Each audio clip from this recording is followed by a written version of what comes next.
Hello, and welcome to our bi-weekly dev stream for Foxhole. My name is Matt, this is HB, and that is Mark. Hey. How's everybody doing today? You guys doing good? Yes. Doing good. How's the last 2 weeks? I think the biggest thing is that our team is growing. It's grown a lot, and Oh yeah, and it's that too. and yeah, it's been a thing that's kind of been happening on the inside that we've been, you guys know a lot about it because every time there's a new member of the team, we would make a mention on the Discord. And actually, we do have a new member of the team. Yes. And that is Phil. He's a programmer. He just joined us yesterday. So that brings our team up to 12 people right now. And wow. that's like, we grew from 7 to 12 in a matter of months, and it's crazy because going from, I guess, the last, that's 5 people, right? Going from 2 to 7 took years, and then going from 7 to 12 took a couple of months. So it's there's a lot of growing pains right now. It's a big shift. So, and we're trying to manage all of that growth along with still doing the 3-week update cycle. So it's one of those things where it's eventually we'll be able to move faster and we'll be able to do more, but there's this it's a growing period, a period of adjustment. Yeah, it was in 2 months that we had. It was Casey, Anthony, Crazy Flying Chicken, and now Phil. Yes. Fantastic. Yeah. So was Crazy already on the last dev stream? We already talked. No, I don't think so. So this is Just 1 sec. Can I get you to move in a little bit? Sure. Yeah. Sorry. No, it's no And, crazy. For everybody asking though, Crazy Flying Chicken works remotely. He's on the other side of the country, so that's why he's not here because everyone's asking where he is. Yeah, he is in Canada though, which Well, maybe was one very day helpful. we'll get him here. Yeah. Right? So it's just been a period of adjustment. There's still a lot we want to do before the end of the year. We're definitely not done. There are 2 updates planned between now and the end of the year, and there's lots of stuff we want to tackle. So we're trying to figure out how to balance all this growth and also being able to fit in as much as we can into these last 2 updates. So it's going to be an exciting end of the year. I'm looking forward to it. I think there's some cool stuff coming up, at least that I'm aware of. Hint. And I think it's going to be a really good wrap to crazy 2017 for Foxhole, which has been insane from my perspective. So we're going to move on to the next part of the dev stream, which is community highlights. Yeah. So HB, take it away. So the first thing that you guys should know is that with the growth of Clapfoot and the growth of Foxhole as a game, I was getting a little bit overwhelmed with a lot of things that I had to do because I don't just do community highlights, I actually do other things in the game as well. And so now we have Crazy Flying Chicken with us, and he's our community manager. He is gonna be dealing with a lot of the stuff that I was doing before with community. I'm not gonna step away from being able to contact you guys, to talk to you, and you guys can contact me all the time, and I'm still gonna be on Discord. But he's gonna be slowly taking over a few of the things that I used to do. One of them is community highlights. So today or tomorrow we're gonna post the newest community highlights that has been curated by Crazy Flying Chicken. But I still go over them, and there's some pretty cool stuff that I wanted to show you. The first thing is this Lodge Ride by Catano, which is, I think it's Katricia Tano, the same. It's a pretty cool image. I like it because it's sort of like this leisure time of you driving on a truck with your coffee, waiting for something to happen. I like it. It's like a different style. It's like this low fidelity bitmap kind of image. That was really nice. I think it's a nice moment. It reminds me of the old adventure games, like Monkey Island and stuff. Oh yeah, like the that. original ones, like the Dig. Yeah, the was it called Dig or? The Dig, yeah. The Dig, yeah. Yeah. That was a LucasArts. From LucasArts, yeah, both. Yeah, that was really good. So no, I was thinking of I thought you were talking about the engine. It looks like a Scum engine. Oh yeah. Game. That was what I was. Scum. That's why I was like, Dig, what are you talking about? Scum engine is. Anyway, sorry. But yeah, no, I just like that it's a nice moment that it usually doesn't get reflected on a lot of images that we get. We get a lot of images about the fighting and the shooting. We rarely have anything regarding the downtimes, right? So this is really cool. I really enjoyed it actually. And this is something that we were all very excited to see. I never even saw this. This is this is like, what? We had a cosplayer before. It was a colonial cosplayer. Yeah. And this is our first warden cosplay that we ever had, and it looks pretty badass. I gotta be honest. It looks really nice. What do you guys think? It's cool. Yeah, I was surprised when I first saw it. Well, I was just now. now. I was like wondering how all the parts were made, and I think the one part that is very custom is the pouches, the right? pouches. That looks like it was actually made, like it was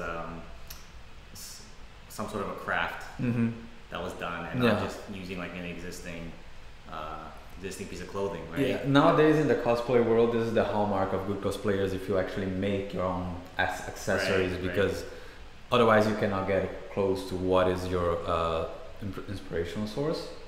And this one is really well done. I really enjoyed it. The helmet, everything looks, man, bang on. Great job. And these, I used to play Magic the Gathering. Yeah, like, we used to play in school. A lot. I used to compete on it and everything. It was so. As soon as I saw those, I was so happy. By the way, I think it's a shame that I don't have a Planeswalker card, but Mark has the blue-eyed Mark Dragon. I think it's totally unfair. So this is the first time that we actually had card games. Yeah, right? We've seen one in the past, isn't it? Card game? I thought we've seen one before. No. Yeah. No. I think we had like one card, but here's the thing. This time we had more than one person doing lots of cards. These are only like a sample of them. Yeah. Because I couldn't put all of them. If you go to the community highlights that we're gonna post shortly, you can see there's tons of cards, both from Magic and Pokemon and Yu-Gi-Oh, which are the 3 different games that we have right now. They're really cool. I'm really excited about it. To see like more. That. The Foxhole card. Swap this for a gun nest card. See, if you read the ability, right? If you read the cards, they actually make a lot of sense. Except the one on the left, I would say that, whatever. Right. That one makes the most sense. No. No, but I like it because like having a Foxhole card game per se is kind of a cool idea as well. It is cool. I don't know how we would do it, but it's something that got my interest. As soon as I saw this, I'm like, oh man, how would a Foxhole card game work? And I started thinking about it. I mean, in terms of a war game, Foxhole makes more sense than a lot of other war games out there, like first-person shooters and stuff. Yeah. It just doesn't fit, right? Yeah. Because Foxhole has a little bit of a role-playing element too, and it just kind of I don't know. It just seems like it would be a good fit, right? Not saying that we would ever do that, but I think the idea would, it sounds cool, right? So I cannot announce the companion app card game Foxhole. Okay, sorry about that. It's gonna be free to play. And, lots of loot boxes. Yeah, exactly. So. Anyway, how do you get cards other than loot boxes? There's no other true. way. There is no really other way. Anyway, check the community highlights. It's really cool. If you guys want to continue sending me stuff, or you can start sending them to Crazy Flying Chicken. Either way, we are always considered all of them. And then suggestions, right? It's Community suggestions? Yes. This one. So you're still gonna take it away? Okay, fair enough. This one is by Sheepy, Cyber Sheepy. This one is about having a surrender option. I wanted to include this because it's an interesting idea. It talks about like what is the downsides of having wars that go all the way through the very end, and then at the very end kind of like dies down, or people don't know what to do, or becomes too much of a grind. So yeah, I think the cool thing about, and this is like a cool thing about suggestions that we're seeing in general from the community, one thing that I like is that there's a lot of thought that is put into these suggestions, and there's a lot of effort spent on figuring out the corner cases, and there's a lot of thinking that happens that's much like the kind of thinking that would happen on our team. Like it's not just a simple like we should have a surrender option. Yeah. That's it, right? Because the end of the war suck. It's like there's all this thought into okay, it should start for 30 minutes to like how are we gonna make sure that people aren't able to like abuse it. Mm-hmm. And there's just all these. I feel like the thought processes that happen in a lot of these suggestions are really rich, and like it makes a lot of sense. And I feel they like followed at least the principles that we are trying to instill in the game, which is good. Exactly. Like, and I think it's gotten better over time too. I think the kind of suggestions we heard at the beginning were a lot of them were very off from the game that we were trying to make, and now a lot of suggestions are like, wow, they're basically thinking the same thing that we're thinking, which is right? really cool. Which is really cool. So yeah, this is a great suggestion.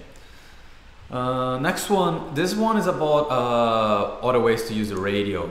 Having the radio as a kind of like a complement of the voice activation. So we have different channels, and you have like radios also have range and things like that. It helps. They're not just an in-game map item. They don't only work for the map, but they also change the way you do voice. I think it's very interesting. One thing that I like is that our voice is not tied to anything. I actually enjoy that aspect of our game, in which if you have enemies nearby you, they can still hear you, because the idea of using voice, local voice, is the idea that you're talking to the person beside each other. You're not so having a radio to actually talk to somebody, it makes sense on a meta game in a way that like, oh, we gotta add ways for people to communicate, but in game on the down the greedy that you are in the middle of the battle, having the voice just to be local to the certain radius to everybody, doesn't matter channel, doesn't matter anything, makes sense in that you are talking to the person right beside. Yeah. I think it's a very nice suggestion, and I think it's interesting because we did mention that we were talking about communications and things like that, the things that we were thinking about that. So having suggestions that tie with what we are planning on working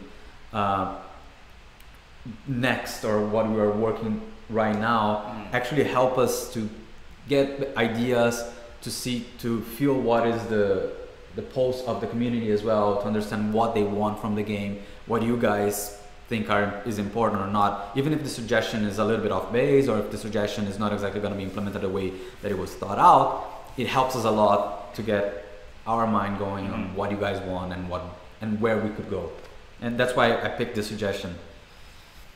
What else we have? Oh, this one you picked up. What was it? Yeah, so this is a statistics suggestion to add more statistics, like most kills, most heals, most revives, and that you can earn some kind of medals, I believe, or have like a titles that you earn after reaching a certain level. So this is also a suggestion that we've thought about, and we had the same line of thinking. But I think that the challenging part of implementing a system like this is that we want to be careful not to reward the solo play, right? We want to be careful that people aren't going to be out there trying to just get the most kills. That one definitely stands out as something that would be very counterproductive to the kind of game that we're making, right? But I do think, though, having said that the idea of having more stats is something that it's going to happen at some point. It just depends on which stats we're trying to show and why. I think that it would be nice. I think kind of the dream version of this, and it's probably something that is not like impossible, is just having like lots of stats on each of the wars that happen. So you're able to kind of like be, okay, you can go in and see a war report that you were in, which we used to have a form of, but make it so it's a much more like detailed version where it literally shows you what each person did, right? Where it shows you, even the best case, like a history of what happened in the war. So maybe like a recording, maybe like a heat map sort of deal about various points in the war, so you can kind of see what happened, right? Yeah. I think that's the kind of stats that we would like to see. And then at the personal level, you still get something out of it because you can kind of see, you know, how you contributed to the war more so than what you did on your own solo. I think the thing we're struggling with right now in terms of figuring out what to add to the player profile is like, how do we make sure we're not encouraging the solo play? And we've talked so much about this HB. Like we've literally spec'd out features, and then the next day we're like, wait a minute, we can't do this, or it's not good. This is a bad thing. We have to understand that everything that we do, we try to implement it in consideration to the rest of the game and the core concepts of the game. So exactly, even something like this, the example that said of most kills is because of that's why we wouldn't go. Yes. And then this one is a small one. I think it's cool though. Small inflatable boats you can row. They should be easily sinkable. And I think this is kind of cool because it's a real like Foxhole thing, you know, just like everybody throw down a little boat and everybody like a dinghy can use it. I think it's kind of cool. I don't know if it's a bit much to solve the problem of players being stranded without fuel, but I like the idea, you know. I think there's other solutions to that problem, which a lot of you have mentioned, like having a ladder at the sides of every ship would help. I guess that doesn't really help you with the stranded problem. That helps you with the problem of getting knocked out or getting knocked off the ship. But I think this is kind of cool. Right? I think what's cool about this though is you could get 1 or 2 infantry across a body of water potentially, even though it's a huge risk. Like because it's a high risk, high reward if you can get across water. Because right now you can't really swim. So that's another case for it. That's where it's kind of cool is, you know, you can just move forward as opposed to so if you having to build an APC or something. So if you have it in your backpack while you are in the middle of you are in a boat, as soon as you hit the water, it inflates, and then you can climb over it as long as you don't drown beforehand. I think you have to deploy it yourself. So, everything has to be done. So we have to pump it up. There's actual like rowing animation. And it takes like stamina. And it's gonna be due because otherwise you're gonna roll like in places. Yeah. It's like the golf games where you have like the power meter. So it's like, and then I have to turn. Well, I imagine they would use your stamina, and then after a while you'd have to stop and rest because it's both of you, because again 2 people. I think you would need 2 as well. Yeah. That's a cool. That's really cool. Yeah, it's an interesting and fun suggestion. I think that's it for the suggestions. Cool. All right. So the next part of our stream is going to be talking about upcoming features. A lot of this stuff is work in progress, but and we'll probably have more involved. But we want to share, you know, things that are on the pipeline. Mm-hmm. So. I think there's some cool stuff, so I'm going to give it back to Mark. And so there's a lot of cool stuff today. I think what's interesting is that some of it is related to the suggestions that were made, which is why That's why I picked them. Suggestions, right? So, and a lot of it is actually based on a lot of the feedback that we've been getting too. So first one is a surrender option, right? Which was just talked about.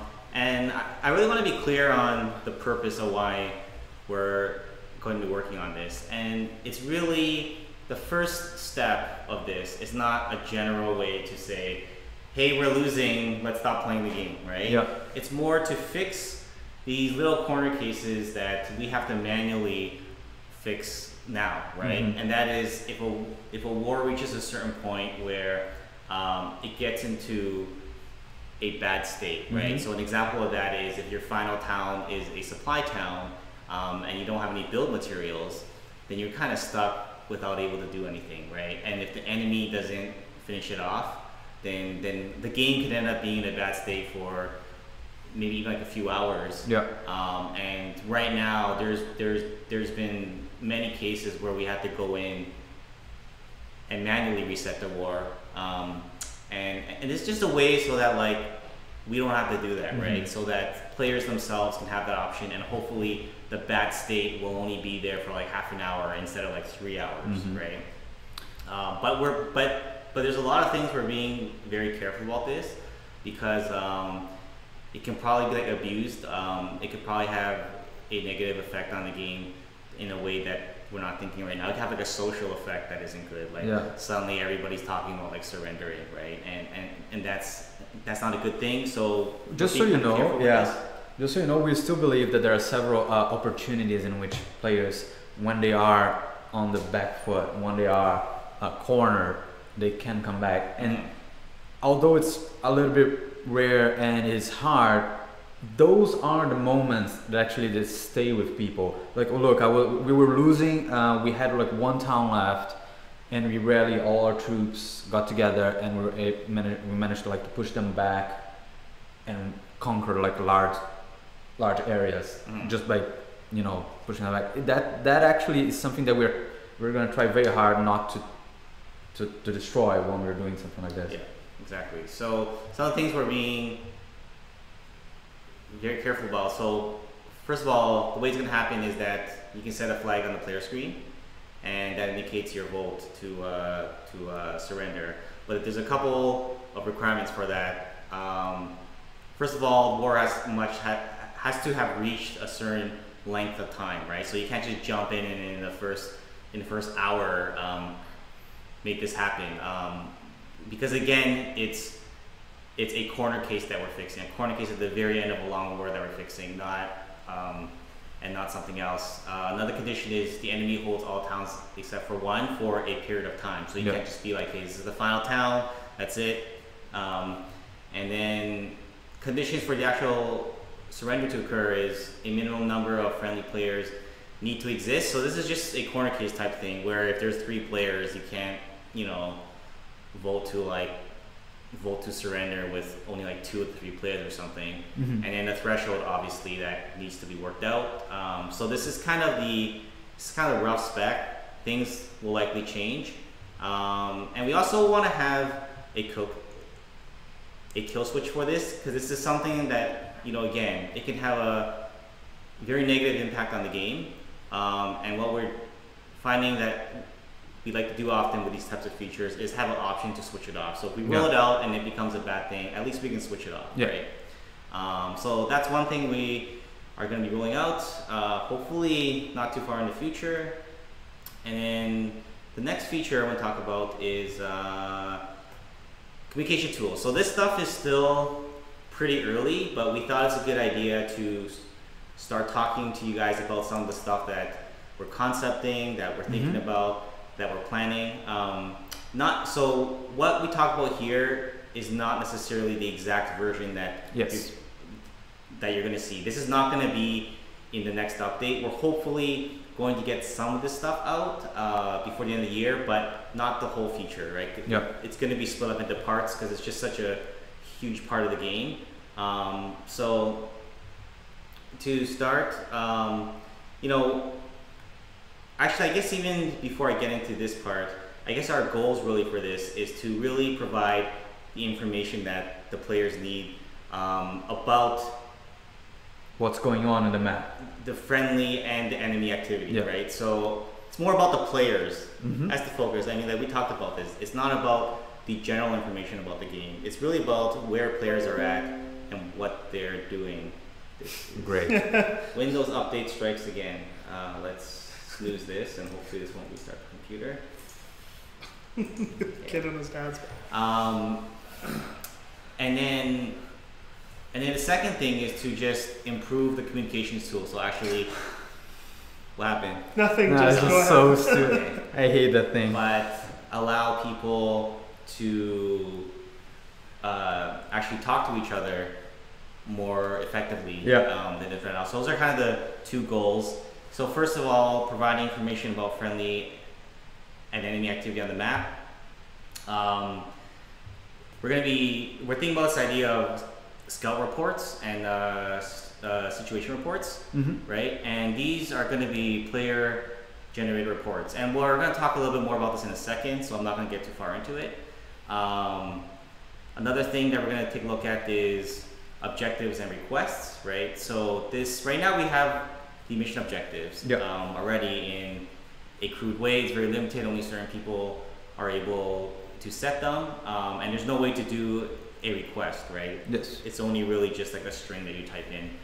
So we want to add in the requests, right? And have some features in there that will let you say request supplies, right? And then we're also taking a look at implementing a voting system for to the surface objectives. the most relevant items. So rather than having this rigid system now where only someone of a certain rank can propose an objective, we actually want to switch a system where pretty much anyone can post an objective, but a voting system is used to like filter out all the bad objectives. Yeah, right? make sure that whatever is being picked and is being shown on the map for the majority of the time is actually what is relevant to the game at that moment. So do you think it'll be kind of be like an upvote system like Reddit? Something. That's something, yeah. Yeah, we actually what we're trying to thought about something like that. Yeah. Yeah, exactly. So then another thing is the grid system. So right now the grid system is very primitive, right? And there's a lot of complaints that we've heard about this for a very long time. So we want to fix some of those things, adding a consistency first of all across the maps in terms of the units, right? Yeah. And then some sort of an integration with the text chat because we see that's used like so often in the text chat, right? Oh, near I8. Yeah, exactly. So why not make that slightly simpler, right? Yeah, I'm actually looking forward to this a lot. And a tool that shows you your grid position, your grid position yourself, and that should hopefully make things easier, so you don't have to actually go look at the map and so basically what we're trying to do in this case with the grid system is that trying to make everybody use speaking the same language. Yeah. If somebody says, oh, I'm on, I don't know, I guess I'm sure like 0.7 and 3.8, that is obvious to to everybody else where that is. I don't know if we're gonna use this system or not, but at least everybody knows if it's integrated with the text chat, people can know right away where that is in the map, which is something that is not obvious right now. Some people use numpad systems, some people use north, south, east, west. Exactly. Like it's complicated, it's convoluted, and it doesn't have to be. I think we can make it better. And then finally is the text chat. So that's like a long conversation about how we can make that better. There's a lot of ideas, and we want to make sure that whatever improvements we make, that it's relevant to Foxhole. It's not just like a general, we're not going to just go and take a look at the text chat from some other game and then say, hey, that's what's good. We're going to make sure it's really relevant to this game, right? So there's a lot of work that we want to do there, right? We're doing it right now. So I want to go back and talk about that first item a bit, the scout reports. So I want to show you a mock-up that we made on the kind of system that we want to see, right? So we want players to be able to generate a scout report as an example, right? If they're at a location, they can generate a scout report using a tool, and we're not going to talk too much about the tools right now, but using some kind of tool that can generate a scout report. And once that report is generated in an area, basically like anyone else with a radio will be able to go to their map and hover over the scout report on that map, and they'll be able to see the kind of enemy activity that is happening in that area. And I do want to stress that this mock-up is super early, and we have a lot of thoughts about how we should show things, and we're going to be very careful about not making it too magical or making it too precise. There's certain things we're worried about, so we may actually even scale back what you see there, or we may change it, right? Let me just roll over back, so we can just explain a little bit what is in this map, what I'm trying to show in this mock-up, okay? So you guys are gonna notice we differentiated between scout reports and situation reports, and the idea is that in this map, for instance, everything that has a white background, the white circles, these are situation reports, which means that they are tied to your side. They talk about what is in your side of the battle. And the ones that have the darker background, the little triangle, the blue triangles in the middle, these are scout reports. These are player generated. They had to means that eventually we're gonna explain more. They have to go there, generate those reports so people can read them later on. Mm-hmm. And that's the idea, so that when you hover over, then you see this information. And one thing we do want to stress is that the reports are associated with a time slice. Like it's associated with that point in time. So each report will have like an age. It's not like a real time updated thing where you suddenly know what's happening there constantly. It's a snapshot, right? Yeah. So now lore level it is as if a soldier actually went there, wrote down everything that he or she saw, put it back, like send it back to the headquarters, and that got propagated. But that information might be outdated. So it's a new element to the game that we're trying to add as well, that we can't have to take into account. It's an old report. So what kind of information from that old report it can still, it's probably still valid. What kind of information is not valid anymore? So this is what we're thinking about, and hopefully a lot of this will be more solid in the coming weeks. Right. And then I think finally, the lobby map live demo. So we talked about this in the dev blog last week. So lobby maps are, they're going to serve a couple of purposes. The first purpose is that it's going to be a waiting area in between wars to help the teams form some sort of a balance, right? So right now, one of the biggest pieces of feedback that we get from you guys is that after a war finishes, it's lopsided, right? Because the next one starts right away, and then the teams aren't balanced. So what we want to do is, instead of rolling over to the next war, you roll over into this special map and you wait there for a certain amount of time, and hopefully the teams will be more balanced, right?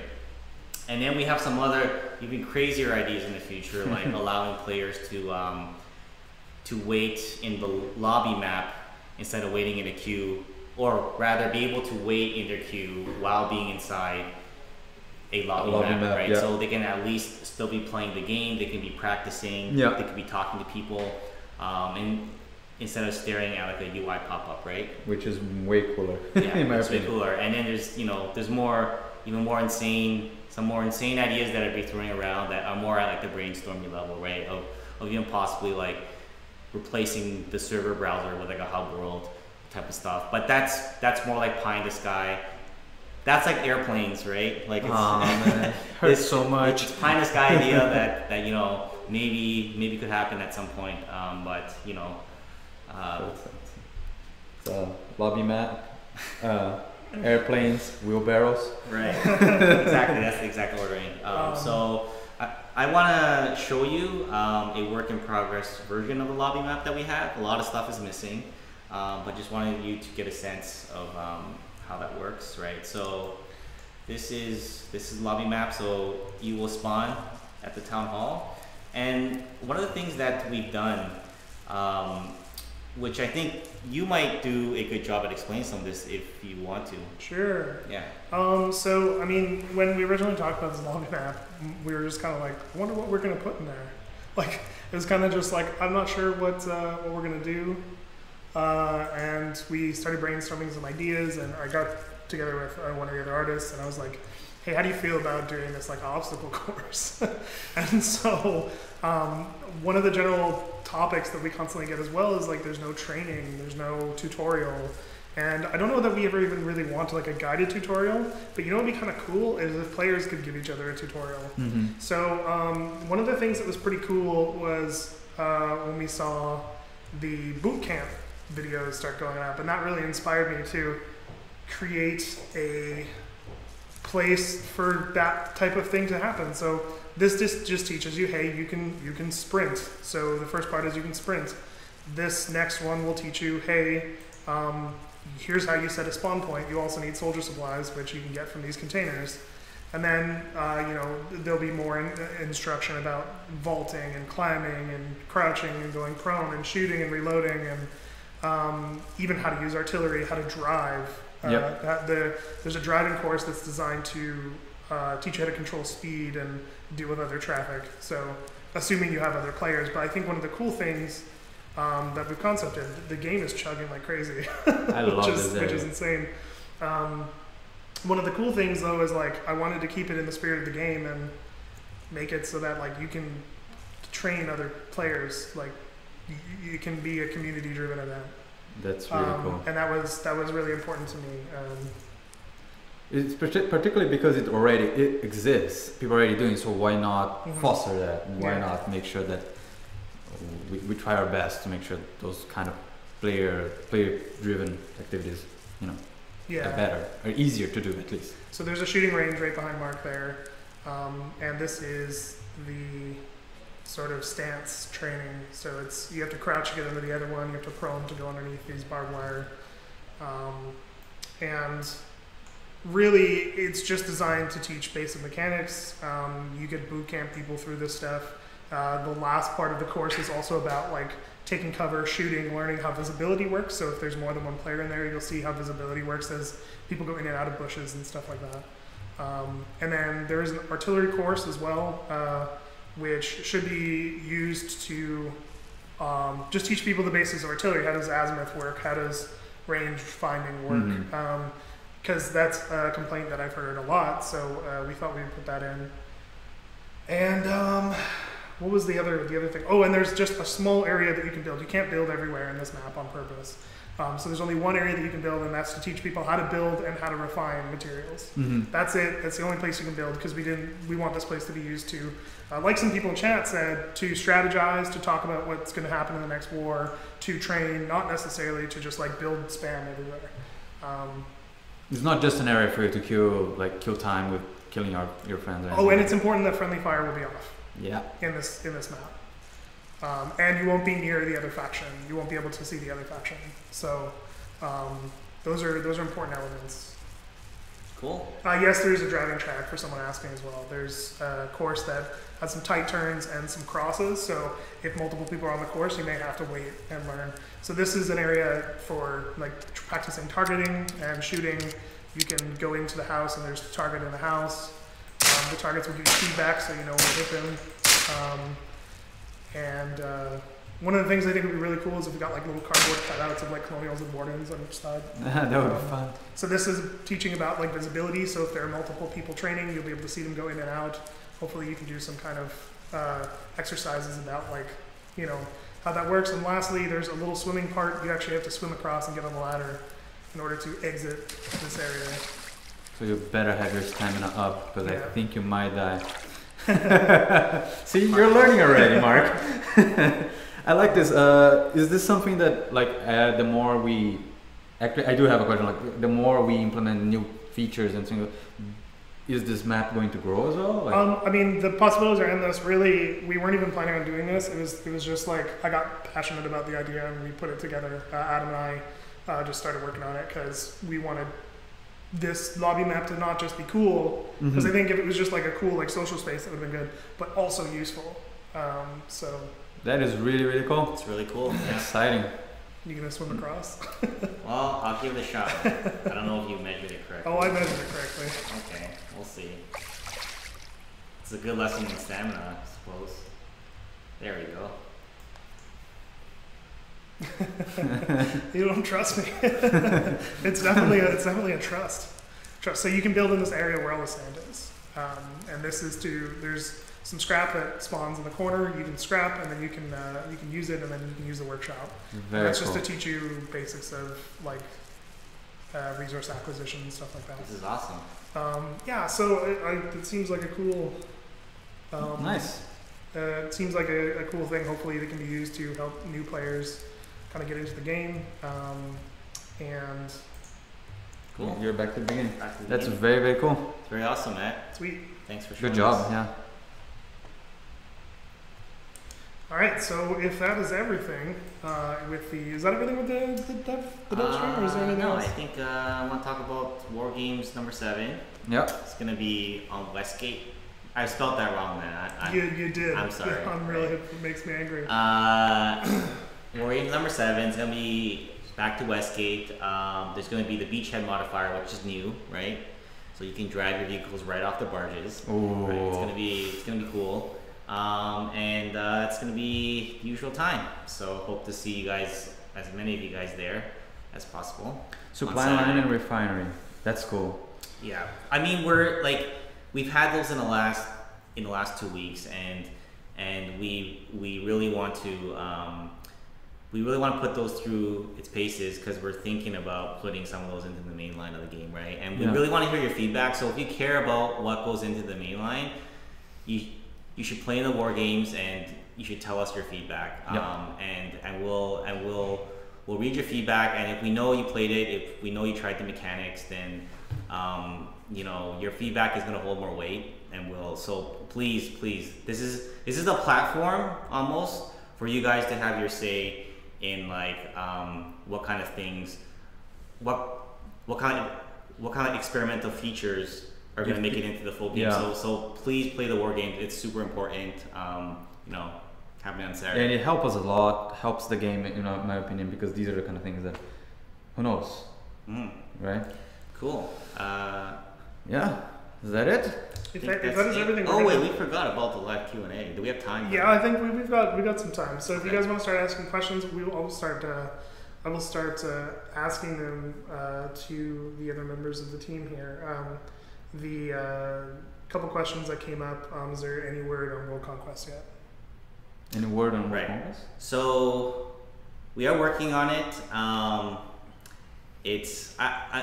I'm very careful. I don't want to talk about when we're going to release it again because we mentioned it a few times and we missed the date completely once. And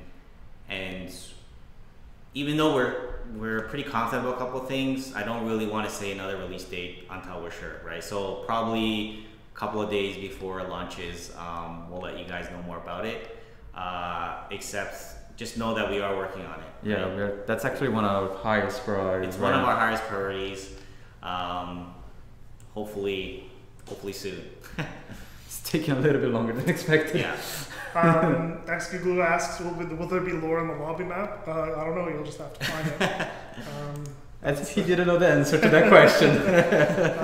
If there's lore, you'll find it. If not, you won't. Do you have, so Dwarf 404 asks, do you plan to have a maximum number of reinforcements, like an attrition style game mode? What do you mean by reinforcements? Where so like Battlefield. Oh, okay. Are limited lives? I suppose that's what that means. Or, because if I think about attrition in like Titanfall, that's what that is. Right. I'm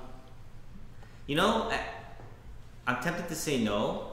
However, there was some thinking at some point about what the win condition can be like in certain modes, and I think the idea of that came up. I think it was an idea for a game modifier too at some point.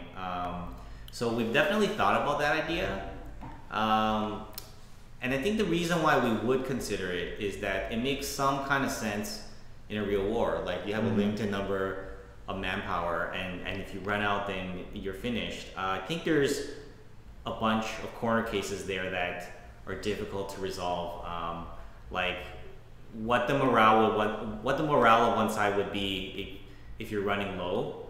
That might be worse than the morale is now when you only have a single town left. So that might be a little discouraging. But I think there are ways around it. So I guess the answer there, in short, is that we've thought about it a lot too, so it's not something that is out of the question, but no current plans, right? Maybe like a game modifier. I think that'd be cool in a game modifier. Yeah, well, we discussed about some options that are similar to that. Yeah. And you know exactly what I'm talking about. Oh, yeah. So I'm grinning like an idiot. Right. But it's something that, it's interesting. Definitely something on our radar. Although not for the actual full-blown game. I don't think that's something that, at least not right now. Yeah. I don't think anytime soon. Yeah. Magister Tian asks, what feature are you, the devs, most looking forward to seeing in the game? I'll answer for myself. I really want to see World Conquest in its like full form. I'm really excited about that, mostly because of all the work that's gone into all these maps and like trying to connect them and trying to make it feel like a cohesive space. I'm excited to see how that works personally.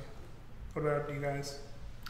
It's a hard question because there's so many. Is this like we only have one or we can I'm pick gonna say one. yes, only Pick one. You get one child. I think World Conquest as well is probably what I'm the most excited about. Yeah. I was going to say World Conquest, but I think that at this point I want to be a contrarian. I'm actually looking forward to seeing all the different outfits and equipments that we can have, expanding on that. That's something for me personally is very, very interesting.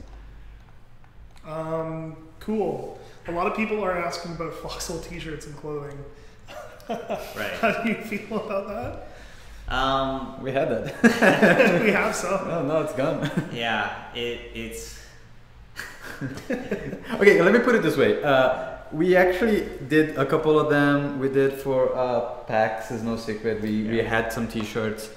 We gave them to people that showed up on our booth, and it was awesome.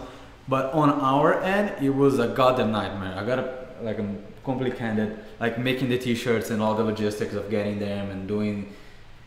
I'm sure that there are tools to make sure that we have like online stores that can work separately, then that can make our life easier to have on like t-shirts and merch on sale. But even the setting up of that is a nightmare. Like just thinking about how much stuff that we have to do for the game, just thinking about actually doing a store. And there's also, of course, technical reasons about like taxes and how we deal with money in which doesn't, you guys shouldn't care about that, of course. Like we really want to have some merch because I think it's cool. I think that's awesome when people are wearing your t-shirts. I like my Foxhole shirts. It's all we love it as well, but that's why we do it in such a small batch, and like because it is kind of it's a headache that we kind of not ready to face right now. You know, like we have to finish this game, man. The game's big. Yeah, it's like a how do you spend your time problem. Yeah. Not a if you want to do it problem, right? We'll get crazy to do something. Yeah, that's okay. So one of the questions that's coming in has been asked a couple times by the same person. Manny S90. Essentially, I'm not going to read the whole question because it's quite long. Are we focusing on stomping bugs? And I'm just going to answer that anyway and say we are always stomping bugs, constantly, but we are also working on the game. We have separate teams. Like, different people work on different things. So. Yeah, I can add something. I can add something to that. So, for the longest time, we would fix bugs just kind of when we had the time, and once in a while we would do like a whole update where the focus was on fixing the bugs. Now, what we've changed to is we have more programmers now than we used to have. And we're focusing the entire focus of certain programmers is to fix bugs for like the majority of the time now, right? And something that we did just very recently, just yesterday, is we came up with a new way to track bugs, and we're hoping that's going to help us too.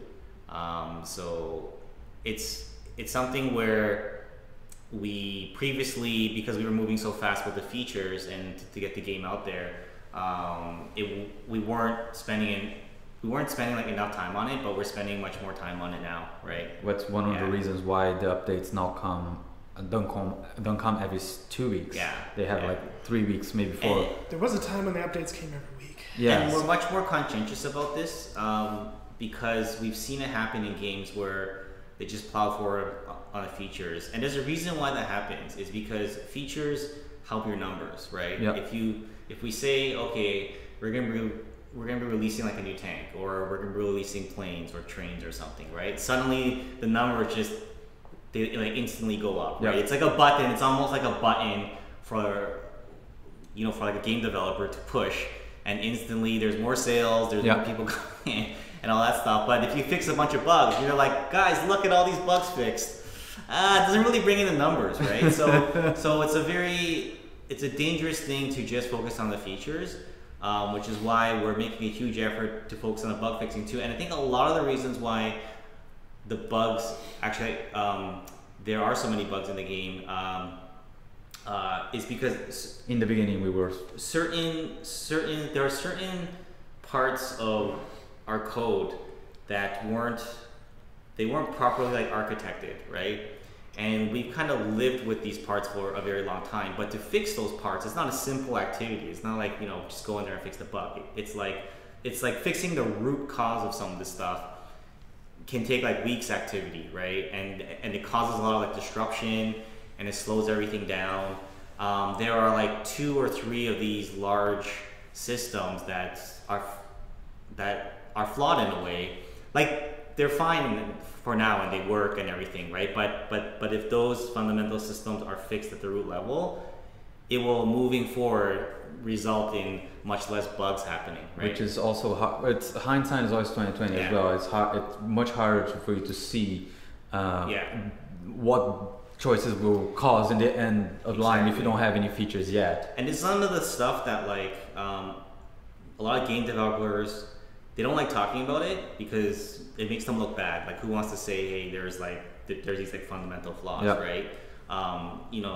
Nobody wants to say that, but that's the truth, right? And that's the truth that probably exists in most of your favorite games. But what programmers tend to do is they pile on a whole bunch of hacks and short-term fixes. So on the surface level, it seems like everything's running smoothly, but underneath the hood, I can tell you there's a lot of problems, right? This is probably the same case for most of the games that you play out there, right? So we're putting a huge focus on fixing the fundamental problems, right? So that we can expand more. Yeah.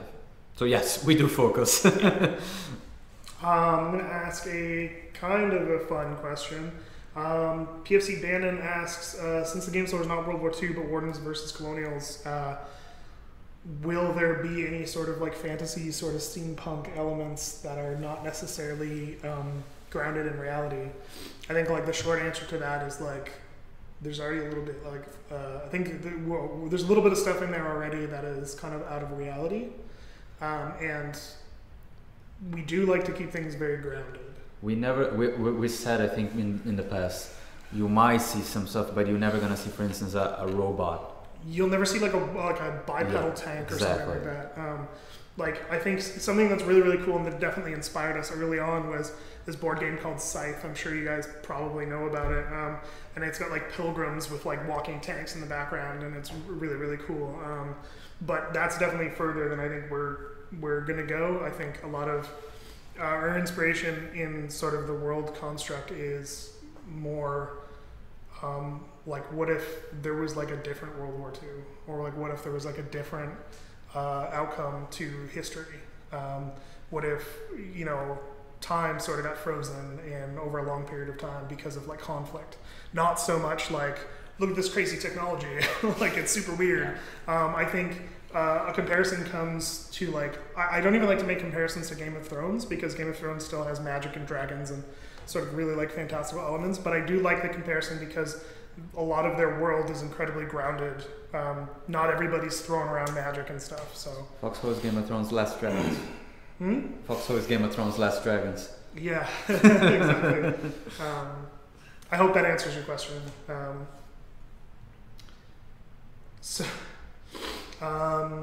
Let's see. Will the devs attend the FCL? I think that would be cheating. Like, as in playing? Yeah, or? as in playing. Or we just Will there be rain down. I don't think we have enough people. A dev team. First of all, we were gonna get stomped, man. If we even try. I know that they compound small clans as well. I see. Yeah. Well, I mean, if anyone wants to lose with us. Yeah, we're terrible. Actually, some our best. Although now Crazy is in our team. Oh yeah. Oh guys, you guys are screwed. We have the best strategist. So here's an interesting question that I think is not asked ironically. So I can't read the first part. is it Bukkake Tsunami? Oh god. When will you add more microtransactions to the game? I personally enjoy Heroes and General's pay-to-play model and like the idea of paying for weapon upgrades. Oh, are we talking about the update next week that we're gonna add all the pay-to-play? No, we're never gonna add that, man. And no loot boxes. Like we have. I'm gonna restrain I'm not gonna let Mark answer. I have don't. I'm gonna restrain myself, and you can answer this one, HB. I personally have my misgivings with a lot of these things, and I have nothing against the devs that do this kind of thing. Sometimes they think they have to do it, whatever. It's their call. We personally don't think that would add to our game, and we are always committed to only add what we think is going to be best for the game. We don't think that in our case, in our game, either loot boxes or microtransactions in this way, or this gambling way, is actually something that we ever want to put in Foxhole. I honestly believe like it's not in our belief system. Yeah. So I wouldn't expect that. So this is the last question I'm going to take. I wanted to. You wanted the hard questions. That's not a hard question. That's actually was an easy question to answer. So someone asked, a whole bunch of people asked, I can't find the question now, are player roles going to be introduced into the game? Player roles? And this is one of the ones that I'd like to put in like a frequently asked questions or something, because we get it like constantly. And that is something that we're going to work on, is questions that come up over and over again. I'd like to answer them on stream for now, because we don't have a way to point you, because I want new players to be kind of up to date on like our philosophies. So take it away, Mike. Sure. Yeah. No. It's not really. It's not really. We don't really want to make have any roles that are fixed in the game, because we always said from the beginning that players should make their own roles. I can definitely see how that can be a cool thing, right? I can see why people would want that, but we don't want to tell people how to play, right? Like we don't want to say a medic can only do this, right? And we don't want to shoehorn anybody. We don't want to shoehorn anyone into a certain role. I think that roles come from the things you use and the things that you're doing, and that's kind of as simple as it is, right? And as simple as it should be in Foxhole, in my opinion. Right? Even with the, I mentioned that I'm excited to have like outfits and things like that. The outfits are gonna maybe have small bonuses or things like that, but they will not lock you out of any activity or any using any particular item or anything like that. We just, if you want to, because you're playing as a medic, then you want to use the medic outfits for roleplay. That's perfect, but not the other way around. Yeah, like I think the way we see it is that we provide a bunch of tools in the game. Like whether it's the outfits or a med kit or a weapon or a vehicle, and it's up to you to use those tools to play the role that you want, right? And we're very like obsessive about the tools, right? So that's kind of that's how we see the roles, right? Yeah. Cool, fantastic. I think that's pretty much it, unless you have some final words. Nope. No. We were going to talk about the war games at the end, but we jumped the gun, so. We did that before. All right, well, fantastic. That's it. All right, so that's going to be the end of the stream. Where can people find you? On the internet. On the internet. Foxhole Game on Twitter? Never actually been asked that question before. Well, we did last week. I can post my personal Twitter, but I don't really use it. Don't worry. I mean, Foxhole Game is pretty much you. What I did last week is Not anymore. Oh, really? So it's it's actually a split thing. I'll post some information at some point. But I did want to mention that if you guys like this stream, to follow the community stream, which happens the week that we're not streaming on the Thursdays at 8 o'clock at night, Eastern Standard Time, and that's led by some of our top community members, and it's awesome. I personally watch all of them, so you should too, right? Just you said make that a like 3 weeks. Someone's got to remind me. Crazy to do it. HB, you can be found at HB on Twitter, and I'm Northern Pixels _ on Twitter. So you guys can, if you want to follow us, I think we're the most like public. So Yeah, I'm adding. By the way, I'm adding the Twitter of you guys on the lower third on YouTube already. Great. So That is awesome. Awesome. All right, have a good. oh yeah, guys, if you are watching this on YouTube, please check it out live on Twitch on Tuesdays at Twitch.tv/Foxhole Game. Thank you very much. See you guys. See you guys.